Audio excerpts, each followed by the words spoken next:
this world is such a and when I say this world, I mean it. I don't mean in an ideal sense. I mean in every day, every little thing you do. It's such a gimme.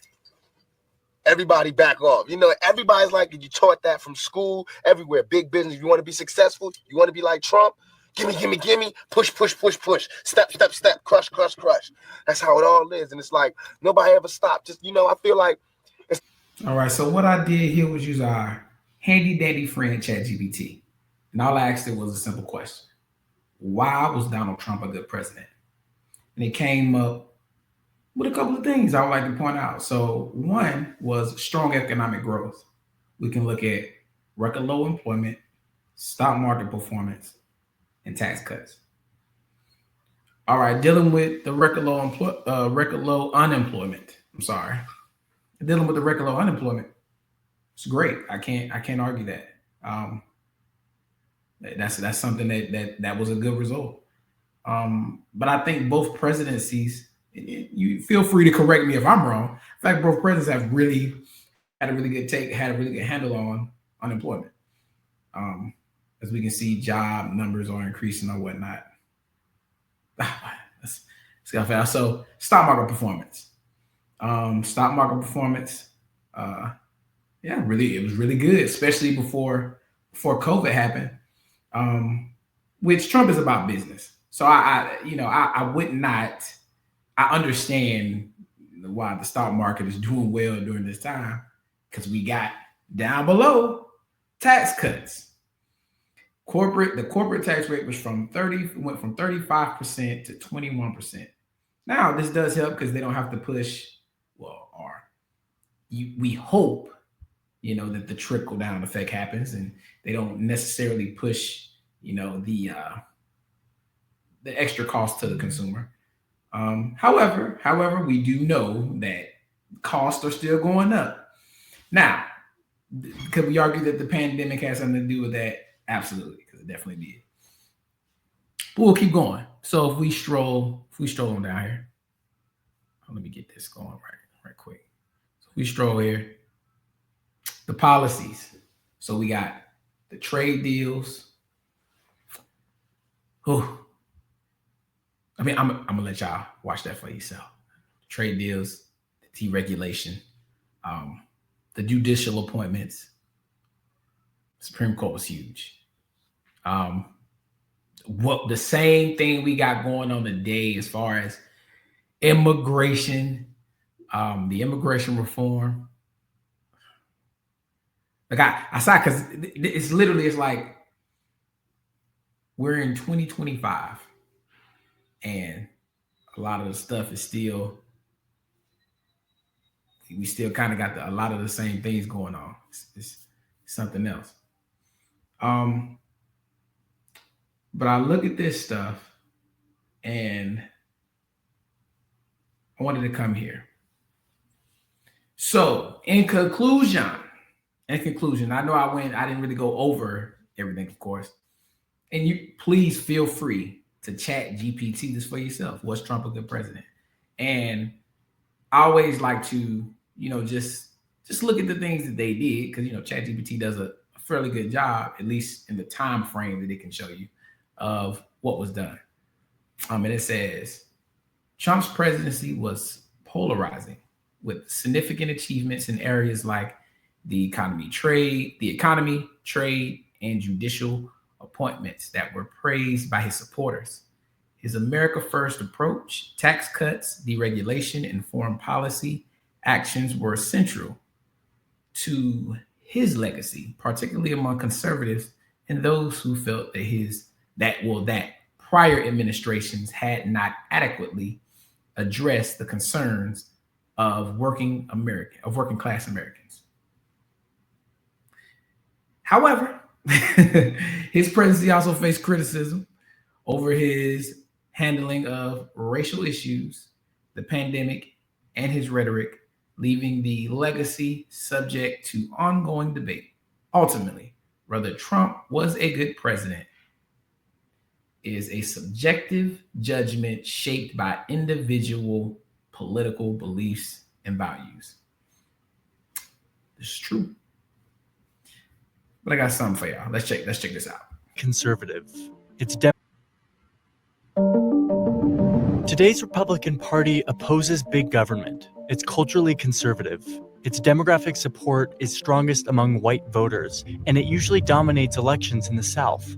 The party's 2016 presidential nominee has been heavily criticized for inciting racial tensions.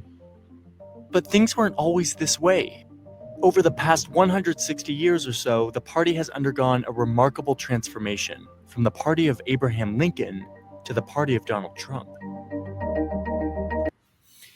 So that's what I want to put on. This is what this video is about. How did the Republican Party go from Abraham Lincoln to Donald Trump? One of the biggest sightings that we always used to hear and talk about with a lot of people when it comes to Republicans and Democrats, they talk about how, maybe how the Ku Klux Klan started, right? So when they talk about the Ku Klux Klan, they go into the Democratic side. Here, I want to focus on how we got to where we are today, because it's very important. It's very important. It's very, very important. Okay, let's get back to the video, and I'll share why it's important to you. To understand how the GOP got this way, you have to go back to when it first came into existence in 1854, just 7 years before the Civil War. There are two parties at this point, the Whigs and the Democrats. America is quickly expanding westward, and there's an intense debate over whether or not new states should permit slavery.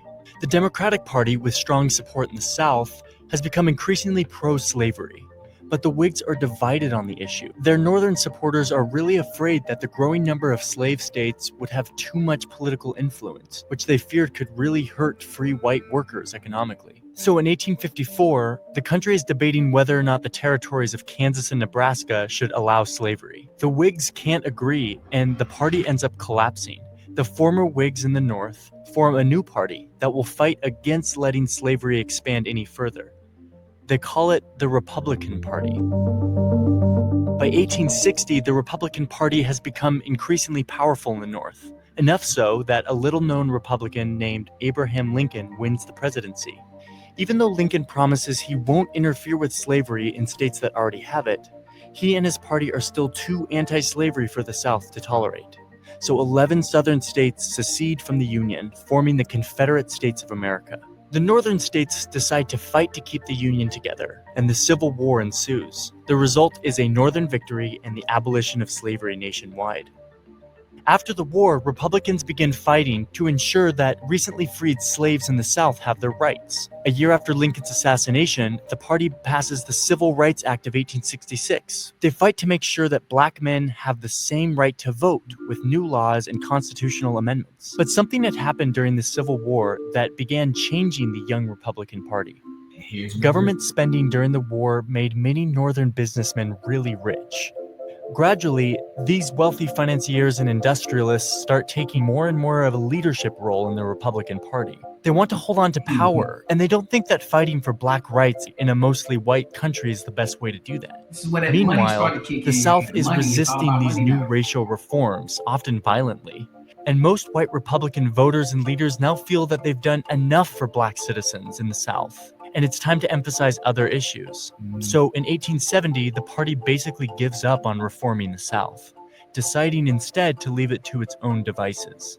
The region becomes politically dominated by white Democrats. Fast forward to the new century.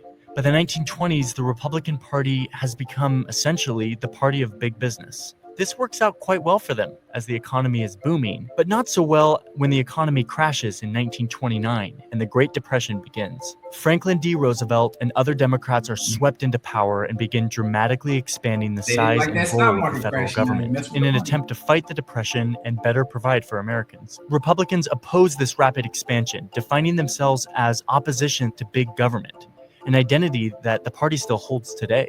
Going into the 50s and 60s, race and the South returned to the forefront of national politics, with the civil rights movement attempting to end segregation and ensure blacks truly have the right to vote. The civil rights debate isn't a purely partisan issue. It's more of a regional issue, with Northerners from both parties supporting it and Southerners from both parties opposing it.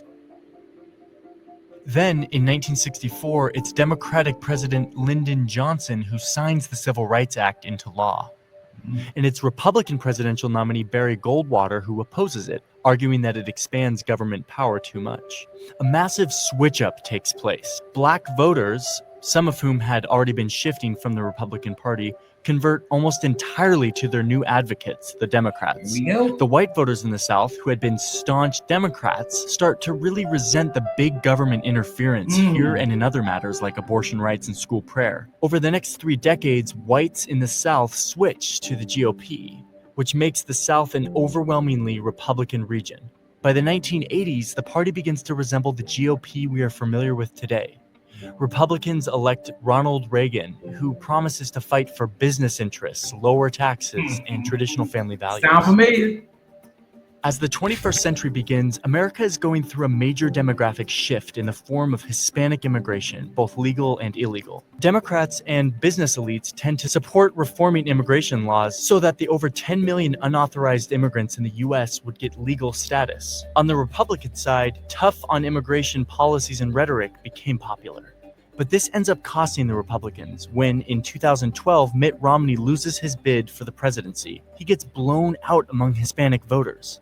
Exit polls showed that 71% of them voted for Barack Obama. So the Republican Party starts to look more like a party for white voters in an increasingly non-white country. Given these demographic trends, Republican leaders worry that if they keep losing Hispanic voters by that much, they'll lose their chances of ever winning the presidency. So in 2013, some key Republicans in the Senate, including the rising star Marco Rubio, collaborate with Democrats on an immigration reform bill that would give unauthorized immigrants a path to legal status. But there's a huge backlash from the Republican Party's predominantly white base, which views the bill as amnesty for immigrants who broke the rules. This exacerbates the GOP voters' mistrust in their own party leaders, a mistrust that has already been growing for some time. And that makes the political landscape of 2015 fertile ground for a figure like Donald Trump, an outsider businessman who wants to build a wall on the border of Mexico. Trump isn't a traditional conservative, but he appealed to the resentment and the mistrust of party leaders that Republican primary voters had, as well as the strong opposition to growing immigration trends. And even though he was loathed by party leaders, he won enough support in the primaries to become the GOP nominee for president. So now the Republican Party is once again at a major crossroads as it tries to meet the political challenges of the 21st century. It's up to Republican voters and leaders to decide just what they want their party to be.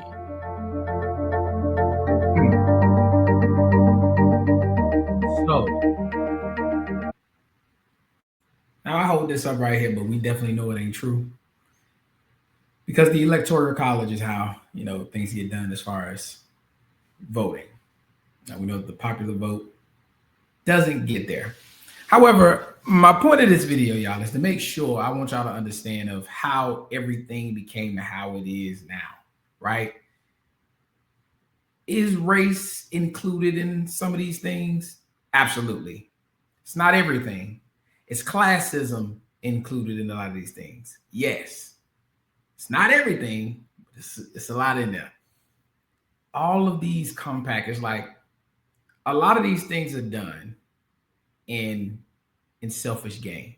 The Republican Party right now, because I think there are some good Republican candidates, just as I think there are some good Democratic candidates. I think both parties, we can both go on alongside. I know we all say all politicians are crooked. I got you there. And as of right now, a great deal of them are. I think we got some of them good in there, but honestly, the way the system is made up, you can't really, if you as a person, no matter how good you want to do, the way the system is set up, the way businesses are set up right now, it's not enabling us to get politicians in there to do the best job that they can.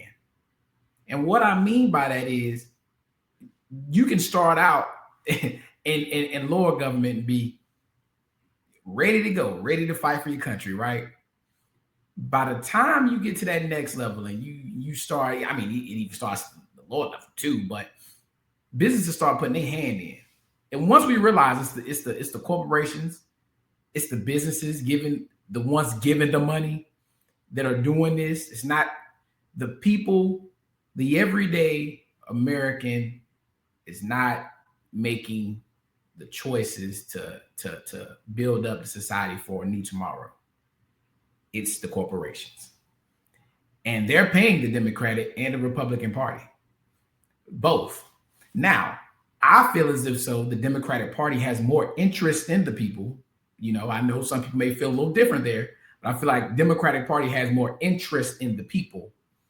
And the businesses that are set into the Democratic Party, even though they're looking out for their pockets, it's a little more geared towards the people. Just a little bit.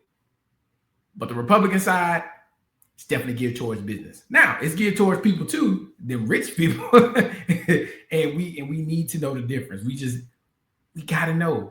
We gotta know. We can fix these problems, we can fix these issues, but it takes new policies. And honestly, we really all need to really band together and create something in our own to where it's a fair fight. Because as long as we got capitalism going, which capitalism is needed, but it needs to be reformed. I think we all agree there. We need some reforming going on. We got a ways to go. We got a ways to go. And is Donald Trump the answer? We'll see. 2025, here we are. And the inauguration is Monday. So we'll see. I'll give a talk and we keep this thing going because I want you to comment. I want to get open conversation. I want to know y'all's opinions on what's going on, what's happening. Talk to me. All right. I see y'all. See y'all on the next one. Peace.